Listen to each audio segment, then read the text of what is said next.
My name is Ashley Vaca, and I was 32 years old when I realized that disrespect doesn't always arrive. Screaming. Sometimes it slips in quietly disguised as honesty delivered in a single text message that dares you to accept it. I had been with Warren Foster, my boyfriend, for just over 2 years. 8 months ago, I let him move into my apartment. I'd been renting that place for 4 years before Warren ever brought his first overnight bag through the door.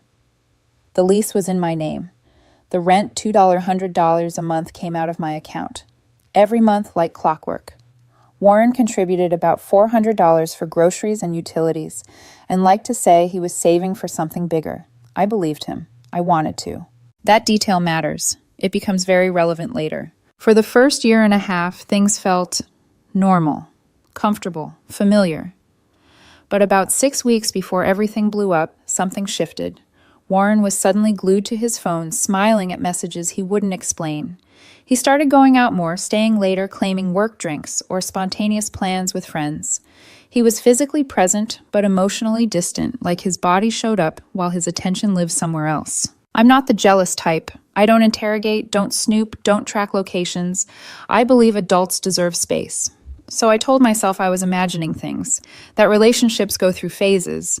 That trust means not assuming the worst. Thursday night, I was making dinner when my phone buzzed. Warren. Hey, I'm staying at a friend's place tonight. Don't wait up. It felt off, but not alarming. I asked which friend. He said a coworker, they were working on a project. I said okay, packed his leftovers into the fridge, went to bed alone. Friday morning came and went. He wasn't home. I texted. He read it and didn't respond for hours. When he finally did, he said the project ran late and he'd probably stay another night. I remember staring at the screen longer than necessary, something uneasy settling in my chest. Friday evening, my phone buzzed again. Warren, I'll be at my ex's place tonight. Don't wait up. Not a coworker, not a friend, his ex-girlfriend. He didn't soften it, didn't explain, didn't ask how I felt.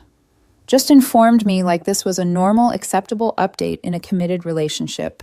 Like I was supposed to nod, smile, and clear space on the couch for his absence. I read it 3 times. The audacity was breathtaking. My fingers hovered over the keyboard for a long moment. I typed a dozen responses in my head. Angry ones, sarcastic ones, heartbroken ones. Then I deleted all of them and sent back 2 words. Me have fun. And that was the moment something inside me went very, very still. Warren treated my apartment like a personal storage unit. His clothes had taken over most of the closet. Shoes scattered everywhere. His gaming setup dominated the living room. His toiletries covered the bathroom counter. All the little compromises I'd made in the name of partnership suddenly felt heavy. So I went to the dollar store and bought trash bags. I didn't cry. I didn't yell. I packed. Every single thing that belonged to him went into a bag. Clothes, chargers, his blender he used once, his books, his shoes. If it was his, it left my space. I worked slowly, methodically, like I was reclaiming territory piece by piece. I found the ex-girlfriend's address on his tablet, the one he'd left on the coffee table. Looked her up. Gym selfies, filtered smiles, the type he always swore he'd outgrown. It took 3 trips to carry everything to her apartment building. I stacked the bags neatly outside her door and taped a note on top. He's all yours. By the time I got home, I felt lighter than I had in weeks. I called a locksmith and changed the locks before midnight. At 1:07 a.m., my phone started ringing. I didn't answer. I woke up Saturday morning to a phone that looked like it had survived a small apocalypse. 23 missed calls. Dozens of messages stacked on top of each other, each one more frantic than the last. I didn't read them immediately. I made coffee first. Stood in my kitchen, and noticed how quiet it felt without Warren's clutter, without his presence hovering in every corner. For the first time in weeks, the silence didn't feel lonely. It felt clean. When I finally unlocked my phone, the messages came pouring in. Warren, what the hell did you do? Warren, why is my stuff at her apartment, Warren? This isn't funny, Ashley. Let me in. Warren. You can't just kick me out. We need to talk like adults. I stared at the screen, calm in a way that surprised even me. I replied once. Me, you said you were staying at her place. I helped you move in. You're welcome. I put the phone face down and went about my day. Around early afternoon, my doorbell camera sent a notification. I opened the app and watched Warren standing outside my apartment, gym bag slung over one shoulder, confidence draining from his posture as he tried his key. Once. Twice. Then again, harder. When it didn't work, he froze realization hitting him in stages, and then he started pounding on the door. Ashley. Open this door right now, he shouted. I know you're in there. I didn't open it. I didn't even move. I spoke through the doorbell speaker instead. You said you were staying at her place, I said evenly. So stay there. That's not what I meant, he snapped. You know that. Your exact words were, I'll be at my ex's place tonight. Don't wait up. That seemed pretty clear to me. There was a pause. Then the defensiveness kicked in. We were just hanging out, he said. You're being completely ridiculous. Cool, I replied. Hang out there permanently. That's when the tears started. He dropped his bag, pressed his forehead to the door, and slid down until he was sitting on the floor. Full volume sobbing. Loud enough that I knew the neighbors could hear. Please, he cried. I made a mistake. Can we just talk? You're overreacting. This isn't who you are. I leaned against the wall inside my apartment, heart pounding, but my voice stayed steady. No, I said. This is exactly who I am. I ended the conversation there. He stayed outside for another 20 minutes, alternating between crying, yelling, and calling my name like repetition might wear me down. Eventually, he left. The text started again almost immediately. You're so childish. I need my work clothes. I have an important meeting Monday. My parents are going to hear about this. She doesn't even want me here. That last one made my eyebrow lift. I didn't respond. Sunday morning, my phone rang again. Unknown number. I answered out of pure curiosity. What the hell do you think you're doing? A woman barked, before I could even say hello. I'm sorry, I said calmly. Who is this? You know who this is, she snapped. You threw my son out on the street. Ah, his mother. I didn't throw anyone anywhere, I replied. Warren told me he was staying at another woman's apartment. I relocated his belongings accordingly. He made a mistake, she said sharply. Young people make mistakes. You don't abandon someone you love over one mistake. He told his girlfriend he was spending the night at his ex's place, I said. Twice. That's not a mistake. That's a choice. He needed space, she insisted. He was confused. Great, I said. He has all the space he needs now. Just not here. She raised her voice, accusing me of cruelty, of wasting 2 years of her son's life, of lacking basic human decency. I let her rant until she ran out of breath. Did he tell you why his things were at her apartment? I asked quietly. Silence. Because he told me he was staying there, I continued. So if we're discussing decency, maybe start there. She hung up on me. Monday afternoon, my apartment complex called. Apparently, Warren and his mother had shown up demanding to be let into his apartment, claiming a domestic situation. The property manager asked for proof that Warren lived there. There was none. My name was the only one on the lease. They were escorted out. That evening, I finally replied to one message from Warren. You stayed at another woman's apartment and told me about it. What did you think would happen? He didn't answer. But the entitlement, that was just getting started. Tuesday was when Warren stopped pretending this was a misunderstanding and started treating it like a war he was entitled to win. It began with a knock. Not the frantic pounding from before. This one was measured, controlled, like he'd rehearsed it. I checked the doorbell camera again. Warren stood there with his arms crossed, jaw set, wearing the jacket he always put on when he wanted to look serious. Like if he looked calm enough, reasonable enough, I'd open the door and undo everything. I didn't. Ashley, he said loudly, looking straight into the camera. We need to talk. You can't just make decisions like this without me. I waited a beat before answering. I already did. This is insane, he snapped. You don't get to just lock someone out. We live together. You stayed with me, I corrected. There's a difference. He scoffed. I paid my share. You paid for groceries and utilities, I said evenly. The rent was mine. The lease was mine. This apartment was mine. That doesn't matter, he shot back. We were a couple. We were, I agreed. Until you decided to spend the night at your ex-girlfriend's place and tell me not to wait up. His face tightened. I told you it wasn't like that. Then what was it like? I asked. He opened his mouth, then closed it again.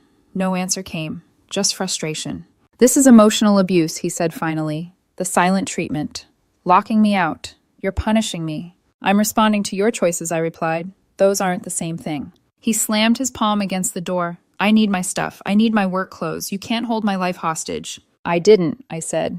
Everything you own is exactly where you said you'd be. His voice dropped dangerous now. You're going to regret this. I didn't respond. He left shortly after, but he didn't disappear.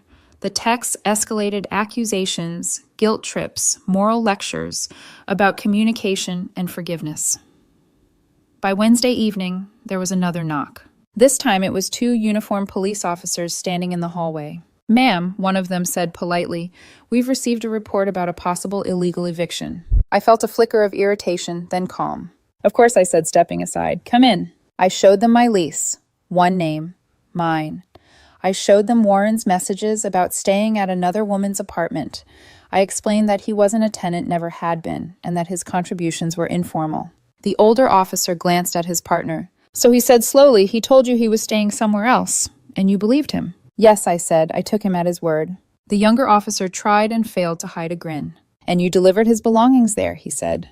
That's correct. The older officer nodded. You're legally in the clear. He has no tenant rights. As they turned to leave, the older one paused and lowered his voice. Between you and me, he said, I'd have done the same. By Thursday, the story Warren was telling other people had evolved. I started getting messages from mutual friends.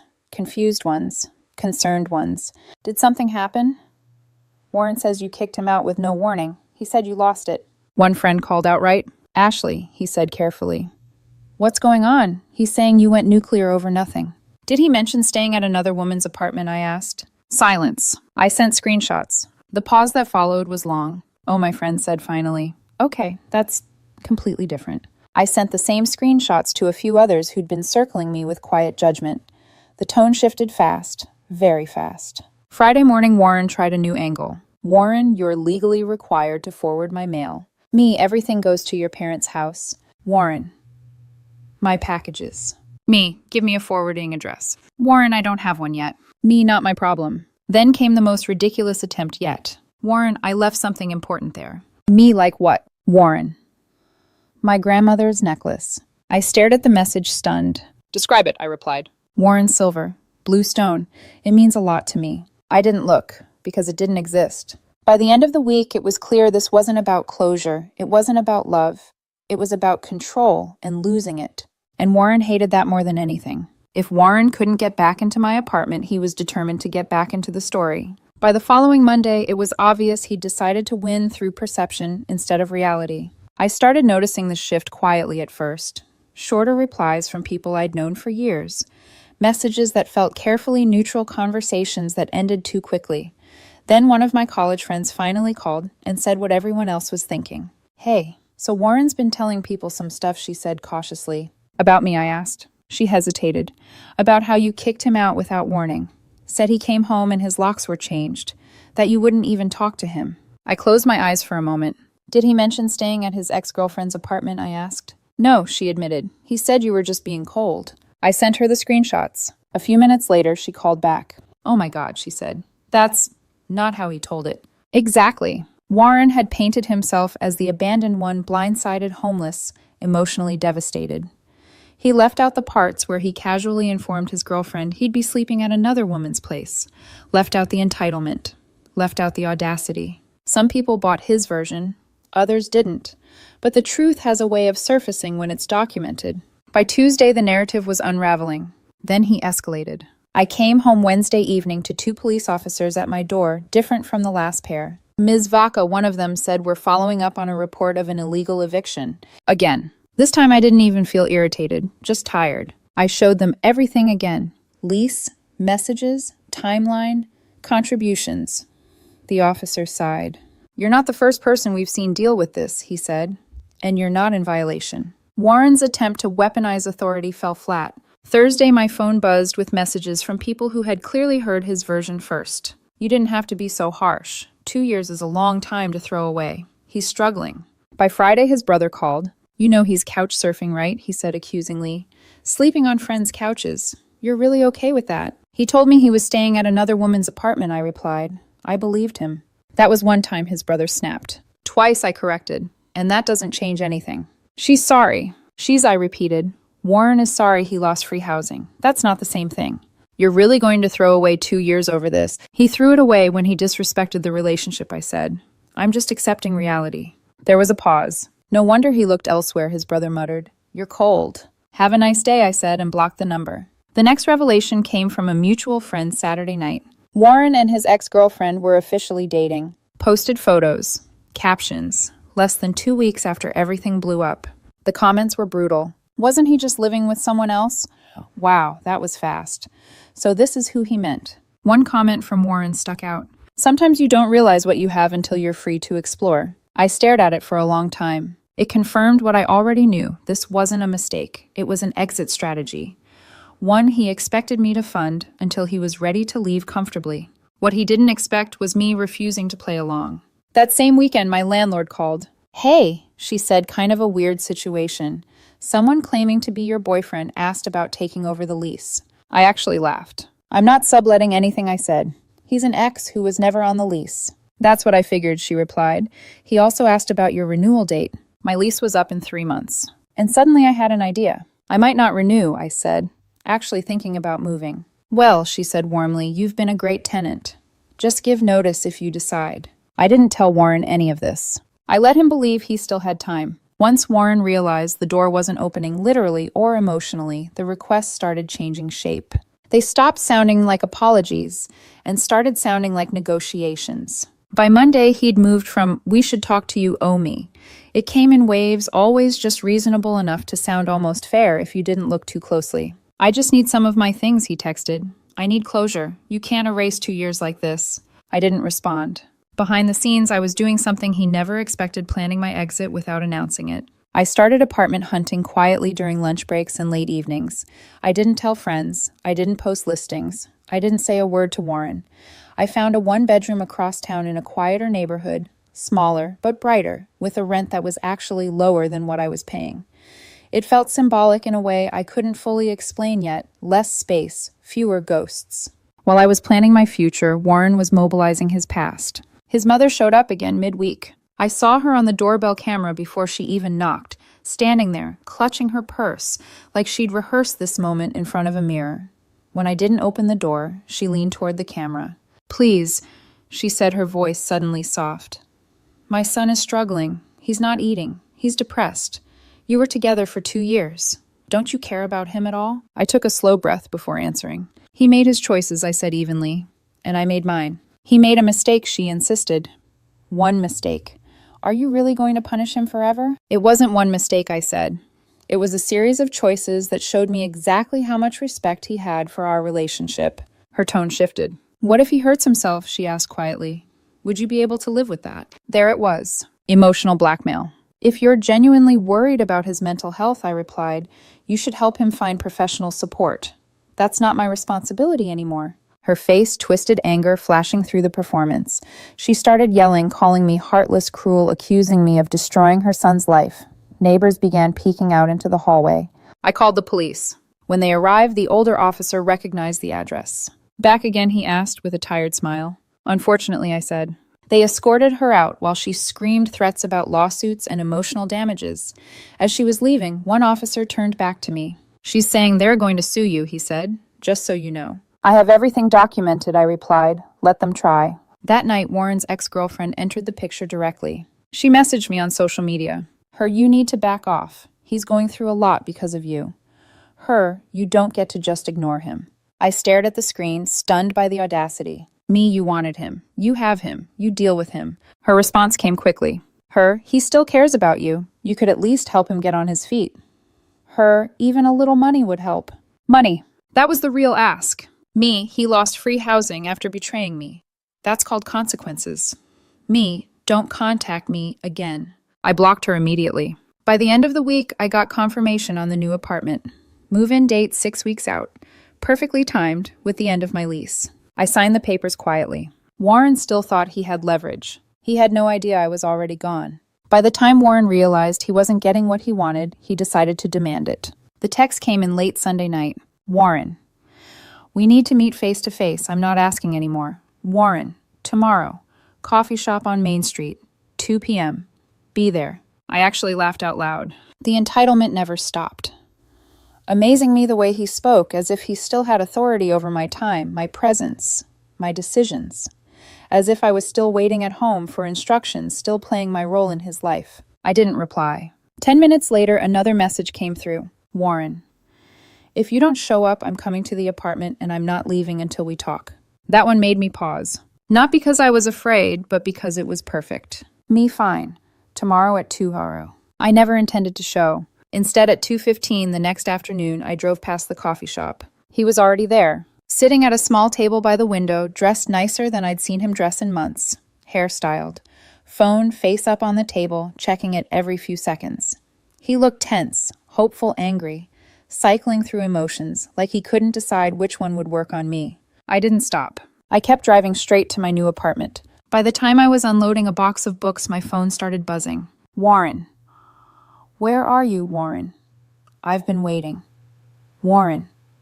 Are you serious right now? I let the messages pile up while I hung a jacket in my new closet, while I opened windows, while I took in the unfamiliar quiet of a place that didn't hold any memories of him. Finally, I replied. Me changed my mind. Not interested in meeting. His response was instant. Warren.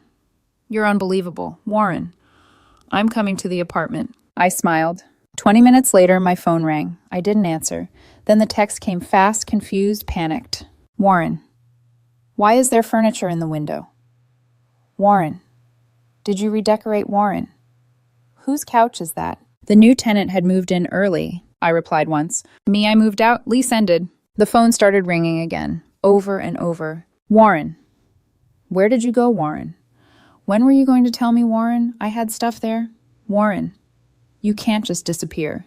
I waited until the calls stopped. Then I sent the final message he would ever receive from me. Me. Your things left the night you told me you were staying at another woman's place. Me. I don't owe you my forwarding address.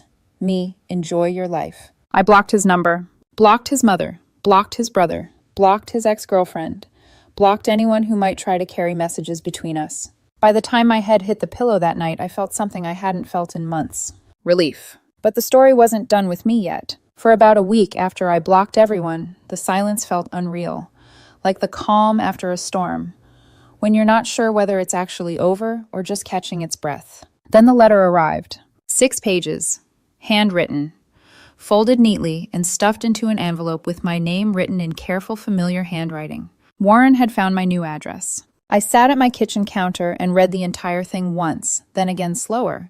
It was a masterpiece of contradiction. He wrote about how our love was meant to be, how I was throwing it all away out of pride.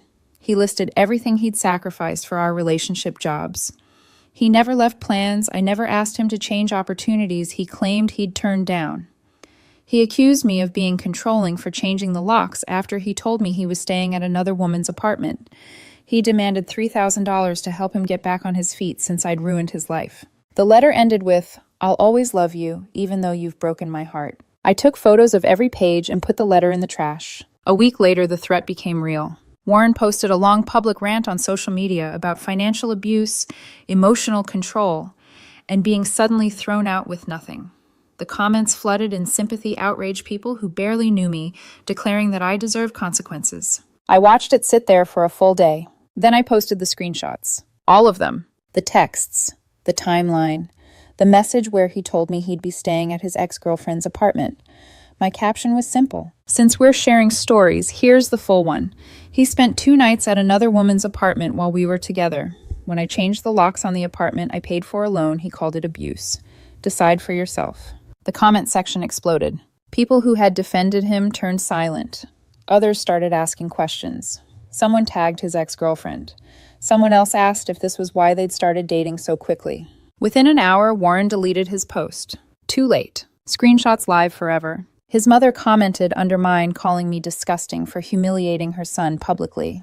I replied once. He publicly lied about me. I publicly corrected the record. Friends told her to stop. She eventually disappeared from the thread.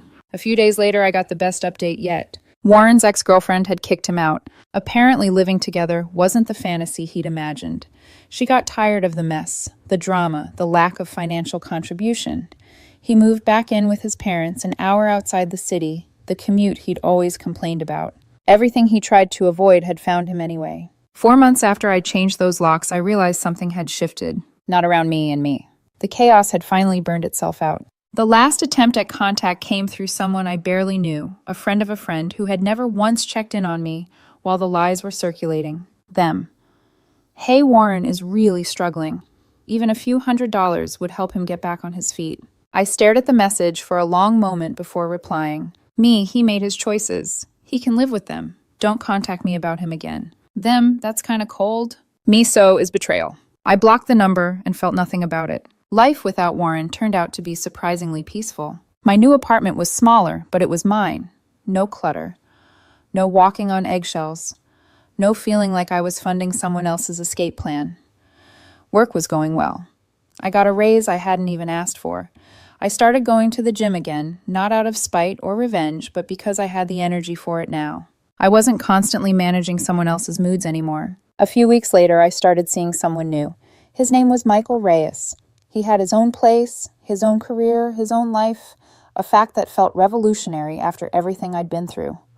On our third date, I told him the whole story, all of it. He blinked once and said, "So he told you he was staying at another woman's apartment and expected you to just accept that?" I laughed. That was exactly my reaction. One of my friends asked me later if I felt bad about how everything turned out. The honest answer, not even a little. Warren chose to cheat. Warren chose to disrespect me. Warren chose to tell me about it like I'd be fine with it. Warren chose to rewrite the story when reality caught up. All I did was refuse to be a doormat. The revenge wasn't elaborate, it wasn't dramatic. I didn't scream, threaten, or beg. I changed my locks, I moved apartments, I blocked him everywhere, and I let him face the consequences of his own actions without a safety net. That moment when he realized his stuff was sitting outside another woman's door, the locked door he couldn't get past, the new tenant in the window when he thought he still had time. Those were satisfying. But the real satisfaction came from trusting myself enough to walk away from someone who thought I was stupid enough to accept that level of disrespect. To anyone reading this who's dealing with something similar, you're not crazy. You're not overreacting. When someone shows you who they are through their actions, believe them. And don't let anyone guilt you into accepting disrespect just because you have history. Life's too short to be someone's backup plan. Final update, Warren's mother